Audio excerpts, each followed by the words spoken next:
여러분 안녕하십니까? 부여군에서 폐업한 폐기물 처리장 주변 주민들이 오염된 침출수에 장기간 노출되면서 각종 질환에 시달리는 등 피해를 호소하고 있습니다. 주민들이 환경오염으로 암에 걸려 잇따라 사망했다고 주장하고 있는 가운데 전문기관 조사 결과 일부 주민들의 몸속에선 중금속과 환경호르몬까지 검출됐습니다. 보도에 김진석 기자입니다. 지난 2018년까지 20여 년간 폐기물 처리 업체가 있었던 부여군 장안면 장아리 일원입니다. 환경단체들이 29만 제곱미터의 매립 제한에 엄청난 양의 독성 폐기물이 매립돼 있다는 의혹을 제기한 가운데 현재도 침출수가 발생해 주변 환경을 파괴하고 있습니다. 악취를 풍기며 폐기물 처리장으로부터 흘러나온 물은 금강까지 흘러가고 있습니다. 특히 여름에는 주민들에게 악취로 큰 고통을 주고 있습니다. 아무런 정화 처리도 없이 매립장에서 상황천을 거쳐 금강까지 약 2km를 침출수가 흘렀고 죽음의 하천을 만들어 놓았습니다. 하천의 흙을 삽으로 떠보니 썩은 내가 진동하는 검붉은재로 변했습니다. 지금 이 악취는 그야말로 숨을 쉬기가 힘들 정도로 이렇게 나고, 특히 그 여름철 기온이 올라갔을 경우에는 지금의 몇 배가 더 심합니다. 매립장 주변엔 5개 마을 800여 명이 살고 있는데 주민들은 그동안 환경오염으로 인해 상당수가 암에 걸렸다고 주장합니다. 5개 불악이지만 이 가까운 불악만 파악을 해서도 한 15, 16명 되는데 폐암 쪽으로 돌아가신 분이 아마 5개 불악 치면은 최소한 한 30명 정도는 되지 않겠나. 순천향대병원 충남도 권역형 환경보건센터가 장안면 주민 114명에 대한 건강 영향을 조사했는데 주민 46명에게 중금속인 비소가 참고치보다 높게 나왔습니다. 일부 주민들에겐 환경 호르몬까지 검출되면서 800여 명 주민 전체에 대한 추가 전수조사와 함께 환경 오염과 건강 피해의 연관성 규명이 시급합니다. 주민들에 대해서는 이렇게 건강에 좀 심각한 우려가 좀 나타났는데 이게 어디에 이제 원인인지를 우리가 여러 가지 생각을 해봐야 되잖아요. 폐업한 폐기물 처리 업체의 공해에 장기간 방치된 고령의 농촌 주민들은 침출수 오염과 악취에 대한 대책을 하루라도 빨리 세워줄 것을 요구하고 있습니다. TJB 김진석입니다. 세종을 비롯해 천안과 공주, 청양에 대설주의보가 내려진 가운데 충남권 대부분 지역에서 눈이나 비가 내리고 있습니다. 눈은 내일 새벽 대부분 그치겠고 예상 적설량은 충남 내륙이 3에서 8cm, 서해안은 1에서 5cm로 예상됩니다. 내일은 가끔 구름 많겠고 아침 최저기온이 영하 11도에서 영하 4도 등 강추위가 계속되겠습니다. 기상청은 당분간 강추위와 함께 눈 소식이 이어지겠다며 교통안전에 주의를 당부했습니다. 대전 보문산이 중부권 최고의 산림복지 인프라를 갖춘 산림휴양단지로 탈바꿈합니다. 이장호 대전시장은 시정 브리핑을 통해 전국 인류 산림휴양도시 대전을 목표로 내년부터 2027년까지 보문산 권역에 대규모 산림휴양단지를 조성한다고 밝혔습니다. 이를 위해 대전 중구 목달동과 무수동에 340만 제곱미터 규모의 자연휴양림을 조성하고 호동공원 주변에는 900억 원을 투입해 44만 평 규모의 가칭 대전 제2수목원을 건립하기로 했습니다. 대전시는 공원 녹지 확충을 위한 녹지기금 적립을 확대하고 산림청과 환경부, 국토부 등 국비 공모 사업을 발굴해 1,895억 원으로 예상되는 사업비를 마련하겠다는 계획입니다. 보통 하이패스하면 통행권 발급 없이 통과하는 고속도로 나들목 떠올리시는 분들 많으실 겁니다. 그런데 대전 도시철도에도 교통카드를 대지 않고 개찰구를 그대로 통과하는 하이패스형 개찰구가 등장했습니다. 손 사용이 불편한 중증 장애인들을 비롯해 교통 약자들에게는 더없이 반가운 소식입니다. 김철진 기자입니다. 대전 도시철도 1호선 갈마역. 탑승객들이 개찰구에 승차권이나 교통카드를 갖다 대면 차단기가 열리는 방식입니다. 하지만 손 사용이 불편한 중증 장애인들에게는 교통카드를 꺼내 갖다 대는 일이 결코 쉽지 않습니다. 어떤 때는 잘 안 지키는 경우도 있어요. 그렇게 되면 또 뒤에 사람도 짜증내고 그러더라고요. 중증 장애인을 비롯한 교통약자들을 위한 하이패스형 개찰구가 전국 도시철도 가운데 처음으로 대전에 설치됐습니다. 목걸이처럼 생긴 하이패스형 교통카드를 소지한 채 개찰구를 그냥 통과하면 됩니다. 대전 지역 중증장애인은 12,000여 명. 평소 지하철 이용에 어려움이 컸던 중증장애인들은 반가울 수밖에 없습니다. 영무원한테 얘기를 해야 되고 어떤 도움을 요청해야 되는데 이 프리패스는 그런 어려운 문제점을 다 그냥 한 방에 다 해결해 주는 것 같습니다. 너무 좋습니다, 진짜. 왜 이제야 나왔을까 이런 생각이 들 정도로. 네. 대전 교통공사는 하이패스형 개찰구가 교통약자들의 이동권 향상에 큰 보탬이 될 것으로 기대하고 있습니다. 입구에서 출구까지 편안하게 이용할 수 있는 그런 이동 편의 시설들을 앞으로도 계속 개발해서 도입할 수 있도록 이러고 하겠습니다. 전국 도시철도 가운데 처음으로 설치된 하이패스형 개찰구는 시범 운영을 거쳐 오는 27일부터 대전 도시철도 22개 모든 역사에서 이용할 수 있습니다. TJB 김철진입니다. 공주에서 버스에 타려던 80대 여성이 떨어져 숨져 경찰이 수사에 나섰습니다. 지난 10일 오전 6시 45분쯤 공주시 옥룡동의 한 승강장 앞에서 86살 여성 A씨가 버스 출입문에 팔이 끼인 채 5m가량 끌려가다 버스에서 굴러떨어져 숨지는 사고가 발생했습니다.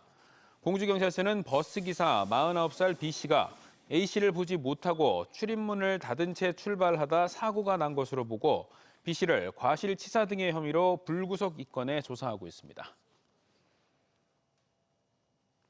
대전 시민들의 쉼터이자 놀이공간이었던 엑스포 과학공원. 대전 최고의 노른자 땅인 과학공원이 있던 자리에 지금은 시민들이 누릴 수 있는 과학문화 공간을 기대하면서 IBS 기초과학연구원이 들어섰는데요. 폐쇄적인 운영 방침으로 정작 시민들이 제대로 이용도 하지 못한 채 외딴 섬으로 전락하고 말았습니다. 조용진 기자가 취재했습니다. 93년 대전 엑스포 이후 엑스포 과학공원은 대전 시민과 함께했습니다. 특히 엑스포 과학공원 내 지금의 기초과학연구원 부지엔 놀이기구가 있던 꿈돌이랜드가 있어 아이들의 웃음이 끊이지 않았던 추억의 장소였습니다. 꿈돌이랜드가 문을 닫은 이후 대전시는 지난 2013년 26만 제곱미터 규모의 부지를 20년간 기초과학연구원에 무상으로 임대해줬습니다. 연구원은 당초 도심 외곽인 둔곡지구에 지어질 예정이었는데 시민 모두가 함께 이용할 수 있는 복합 과학문화 공간을 만들기 위해 엑스포 과학공원 땅을 내준 겁니다. 건립된 지 4년째인 기초과학연구원 과학문화센터는 과학도서관과 대규모 강당, 사이언스 라운지 등을 갖춘 복합 문화 공간.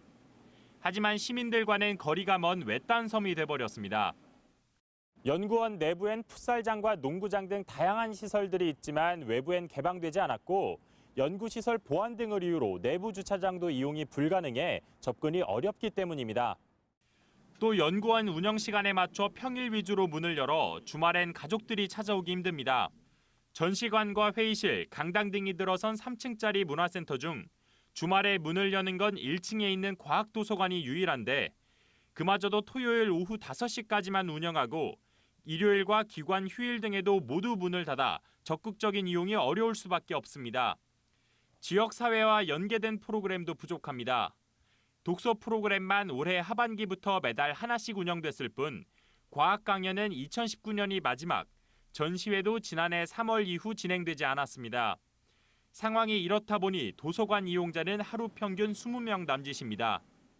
좀 올 때마다 사람은 많이 없더라고요. 사람들은 잘 모르는 것 같고 저는 좀 약간 관심이 있어서 이제 인터넷 찾아보고 있다고 해서 그렇게 해서 왔거든요.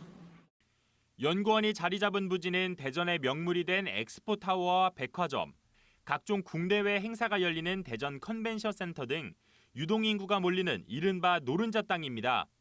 시민들의 아쉬움이 더욱 클 수밖에 없습니다. 최근 들어서 편의시설들이 들어서면서 보다 많은 시민들이 활용을 하고 있는데요.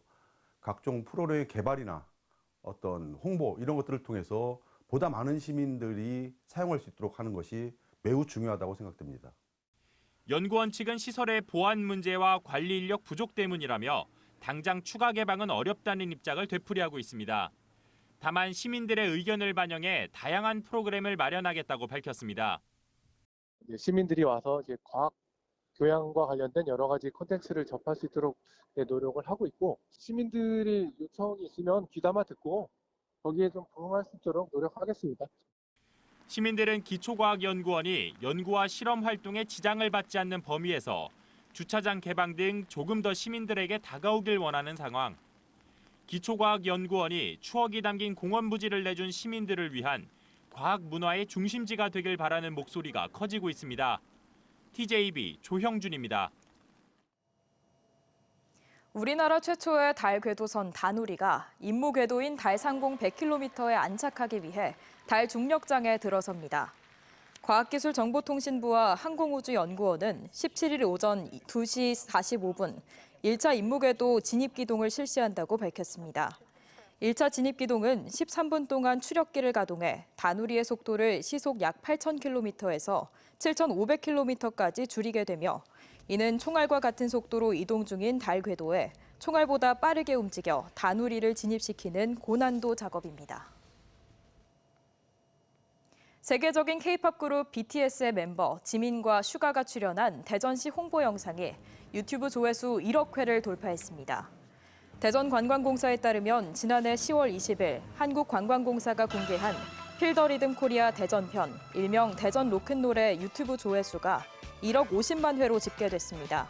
한편 영상 제작 과정을 담은 메이킹 필름 영상도 지난달 23일 공개된 뒤 637만 뷰를 기록 중이며 지난달 24일 공개된 후속편 체리 플레이 대전 로큰롤도 조회수 318만 회를 기록하고 있습니다. 현 정부의 지역정책을 이끌어갈 국가균형발전위원회가 내년부터는 지방시대위원회로 확대 개편됩니다. 지방으로 이전하는 기업에 국세와 심지어 상속세까지 파격적인 혜택을 주겠다는 건데요. 무엇보다 관련된 특별법 마련이 시급합니다. 전국의 지역 민영방송에서 균형발전 정책이 제대로 추진될 수 있도록 힘을 보태기로 했습니다. 서울방송센터 이선학 기자가 보도합니다. 지방시대를 표방하는 윤석열 정부는 수도권 집중을 해소하고 지역 소멸을 막기 위해 무엇보다 일자리 창출에 주목했습니다. 핵심 정책은 크게 두 가지인데 기회발전 특구를 지정해 지역으로 이전하는 기업에게는 국세와 상속세 감면 등 파격적인 세제 혜택을 제공해 양질의 일자리를 만든다는 계획입니다. 기업들이 필요로 하는 우수 인재 공급을 위해 교육자유 특구도 지정해 지자체와 지방대가 공동으로 지역 특성을 고려한 교육 시스템을 만들면 적극 지원하게 됩니다. 지금까지는 균형발전 정책을 중앙정부가 주도했지만 앞으로는 지방정부가 지역 특색에 맞는 정책을 만들어 제시하면 이를 지원하겠다는 겁니다. 정부는 효율적인 정책 추진을 위해 국가균형발전위원회와 자치분권위원회를 통합해 지방시대위원회를 발족시킬 계획입니다. 또한 제 역할을 하기 위해서 무엇보다 관련법 제정이 가장 시급합니다. 만약에 금년이 통과되지 않으면 2025년 정도에 시행될 수 있는데 이것은 지방의 소멸과 생존을 다루는 문제이기 때문에 국회에서 시급하게 처리해 주기를 부탁드립니다. 지방시대위원회는 정부 부처 지방정부와 함께 공공기관 지방 이전을 포함한 국정과제와 지역 공약을 총괄하게 됩니다. 특별법 마련을 위해선 지역의 여론 형성이 중요한 만큼 전국 9개 지역 민영방송과 상호협력 협약을 체결하고 힘을 보태기로 했습니다. 지역 소멸을 막기 위해 지원을 아끼지 않을 방침으로 정책 포럼과 세미나 등도 준비 중입니다. 국가균형발전위에서 추진하고 있는 국가의 어떤 균형 발전과 또 지역 문화의 창달, 또 전통 문화의 개성 이런 것들 언론이 할 수 있는 역할들과 함께 지방분권, 지역 활성화를 위해서 노력하고자 MOU를 맺게 되었습니다. 실효성 있는 지역균형 발전 정책을 제대로 끌어내겠다는 의지와 본격적인 노력이 시작되고 있습니다. TJB 이선학입니다. 우송대 호텔 외식조리학과 학생들이 대전과 충청 지역 특산물을 주제로 로컬푸드 개발 요리대회를 열어 관심을 모았습니다. 최우수상을 받은 작품은 천안 호두와 예산 사과를 활용한 디저트 메뉴가 꼽혔고 공주 밤을 이용한 밤 앙금 화과자와 밤떡 롤케이크, 보령 굴을 활용한 오리 가슴살 스테이크 등 창의적이고 다채로운 로컬 푸드를 선보였습니다. 대전시 선거관리위원회가 서철모 대전 서구청장이 구 체육회장 선거와 관련해 후보자에게 사퇴를 종용했다는 의혹에 대해 조사에 착수했습니다. 선관위는 서구청장이 출마를 포기하면 시체육회 부회장 자리를 제안했다고 주장한 김경시 서구체육회장 후보자와 서철모 서구청장을 상대로 사실관계를 파악할 방침입니다. 이에 대해 서철모 구청장은 김 후보가 먼저 사퇴 의사를 밝혀 위로 차원에서 만난 것이라며 의혹을 부인한 바 있습니다.